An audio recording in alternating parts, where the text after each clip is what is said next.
மேச ராசிக்காரர்களுக்கு இந்த 2026ஆம் ஆண்டு ரொம்ப முக்கியமான ஆண்டா இருக்க போது. அதாவது உங்களுடைய எதிர்கால வாழ்க்கைக்கு மிகப்பெரிய அடித்தளம் அமைச்சு கொடுக்கக்கூடிய ஒரு ஆண்டா இந்த 2026ஆம் ஆண்டு அமையப் போகுது. அதுல முக்கியமான ஹீரோ அப்படின்னு யார சொல்லலாம்னு கேட்டீங்கன்னா, மேச ராசிக்காரர்களுக்கு மட்டும் இல்லாம இந்த 2026ஆம் ஆண்டுக்கு யாரு ஹீரோ அப்படின்னு கேட்டீங்கன்னா, வியாழன் தான். முழு சுபகிரகமான வியாழன் தான் இந்த ஆண்டுல வந்து ஒரு சிறப்பான ஒரு ரோல் எடுத்து நல்வழிப்படுத்தப் போறாரு. நல்ல யோகங்கள எல்லாத்துக்கும் குடுக்கப் போறாரு.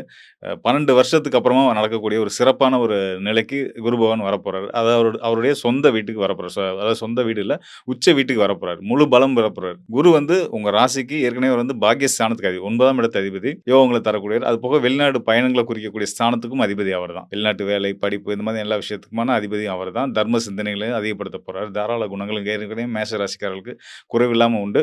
அது இன்னும் மேம்பட போகுது. அதனால நல்ல பேரும், புகழும் உங்களுக்கு வரப்போகுது அப்படின்றத நம்ம சொல்லிக்கலாம். குறிப்பா வந்து தொழில் அமைப்பு ரொம்ப ரொம்ப சிறப்பா இருக்க போகுது அப்படின்றதுல எந்த சந்தேகமும் வேண்டியதில்ல. காரணத்தோட தான் நம்ம சொல்றோம். அதாவது உங்களுடைய தொழில்காரன், மேச ராசிக்கு தொழில்காரன் யாருன்னு கேட்டீங்கன்னா சனி.